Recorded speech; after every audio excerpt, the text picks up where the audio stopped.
இன்னைக்கு மாணிக்கவாசக பெருமானுடைய ஒரு பூஜை. சிவனடியார்களுக்குள்ளே பல சிறப்புகளை பெற்றவர் மாணிக்கவாசக பெருமான்.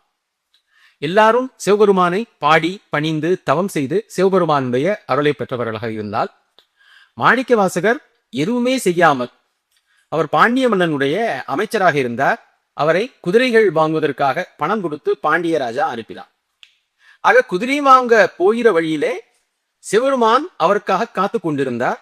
ஒரு குருந்த மரத்தடியிலே இருந்து எங்கோ போகிற மாணிக்கவாசகரை கூப்பிட்டு அவருக்கு தன்னுடைய பாத தரிசனத்தை தந்து அவரை ஆட்கொண்டார் சிவபெருமான். அதுதான் மாணிக்கவாசகருடைய உதர்ச்சனம்.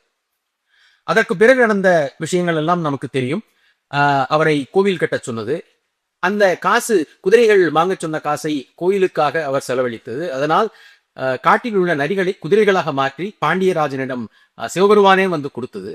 அந்த குதிரைகள் எல்லாம் இரவிலே மீண்டும் நரிகளாக மாறி பாண்டியராஜாவுடைய குதிரை லாயத்தில் உள்ள மற்ற குதிரைகளையும் கடித்து கொண்டு அதை ஓடி சென்றது. இதனால் கோபமடைந்த பாண்டிய அரசன் மாணிக்கவாசக பெருமானை சிறையில் அடைத்தது. இதனால் அவனை எப்படியாவது ஆட்கொள்ள வேண்டும் என்ற காரணத்தினால் மதுரையிலே வைகையிலே வெள்ளத்தை வரவழைத்து அந்த வெள்ளத்தை அடைப்பதற்காக ஒரு கூலியாளாக வந்து அங்கே தன்னுடைய திருவிளையாடலை நிகழ்த்தி தன்னுடைய முதுகில் பாண்டியனுடைய பெரும்பால் அடிபட்டார் சிவபெருமான். இவை எல்லாவற்றையும் அவர் செய்தது மாணிக்கவாசக பெருமானுக்கா. அதே போல மற்ற அடியார்கள் எல்லாம் சிவபெருமானை பாடும்போது அவர்களுடைய சீடர்கள் எழுதி கொள்வார்கள் ஓலையில் என்ன பாடல்கள் என்று. ஆனால் மாணிக்கவாசக பெருமான் பாடிய பாடல்களை சிவபெருமானே நேரடியாக வந்து எழுதினார். இது இன்னொரு சிறப்பு.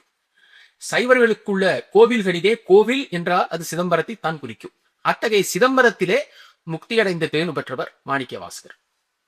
போலவே அவருடைய திருவெம்பாவை மார்கழி மாதத்திலே நாம் ஓதும் போது மற்ற திருமுறைகள் எல்லாவற்றையும் காப்பிட்டு வைத்து விடுவார். திருவெம்பாவையை ஓதும் போது திருவெம்பாவையை மட்டுமே சைவ பெருமக்கள் ஓதுவார். அது இங்கு மட்டுமல்ல, கடல் கடந்தும் கூட பிரசித்தி பெற்றது. அதாவது தாய்லாந்தில் திரியம்பாவை ஃபெஸ்டிவல், திரியம்பாவை திருவிழா என்று ஊஞ்சல் திருவிழா ஒன்று நடத்தப்பட்டு அங்கே நடராஜ பெருமானுக்கு அர்ச்சனைகள் செய்யப்பட்டு இந்த திருவெம்பாவையை இன்றும் ஓதுவார்கள்.